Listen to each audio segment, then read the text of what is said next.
गाजीपुर से समाजवादी पार्टी के सांसद अफजाल अंसारी ने शुक्रवार की शाम करीब 7 बजे मीडिया से बातचीत करते हुए जातिगत जनगणना को लेकर बड़ा बयान दिया है। उन्होंने कहा कि हम सरकार के इस फैसले का स्वागत करते हैं। अफजाल अंसारी ने दावा किया कि जातिगत जनगणना की मांग सबसे पहले अखिलेश यादव ने उठाई थी।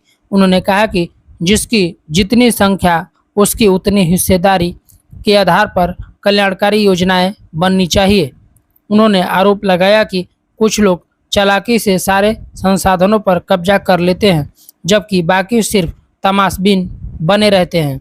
तो शरारत गलत है, इसलिए जातिगत आधार पर जनगणना जरूरी और स्वागत योग्य है। देखिए, इसमें दो बातें हैं। एक तो ये है कि इस सवाल पर सबसे पहले समाजवादी पार्टी के राष्ट्रीय अध्यक्ष माननीय अखिलेश यादव जी ने मांग रखी कि इस देश में जाति पर आधारित जनगणना अगर करा दी जाएगी तो जिसकी जिस तरह से संख्या है उसके अनुसार जो देश के पास संसाधन हैं, जो बजट है, उनके कल्याण की योजना बनेगी।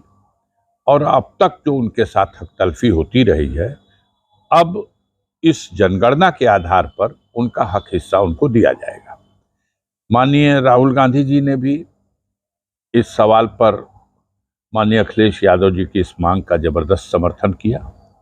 पार्लियामेंट में भी ये बात आई, सड़क पर भी, और तमाम पब्लिक कार्यक्रमों में, प्रेस कॉन्फ्रेंसों में लगातार ये मुद्दा चलता रहा, काफी लंबा चला।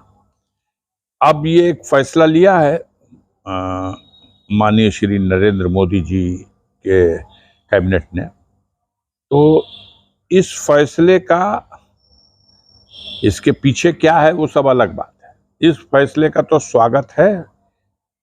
हमारी पार्टी, समाजवादी पार्टी, और ज्यादातर विपक्षी दल या जो भी एक सामान्य व्यक्ति समझता है कि भाई देश के हर नागरिक को, वो वर्ग में, समूह में, जाति में जो बटे हुए हैं, उनमें कुछ लोग अपनी चालाकी से सारे संसाधनों पर कब्जा करके बैठ जाएं और कुछ लोग सिर्फ तमाशा बीन बन के रहें, उनको कोई उनका हक हिस्सा न मिले, तो ये बहुत उचित नहीं है, गलत है।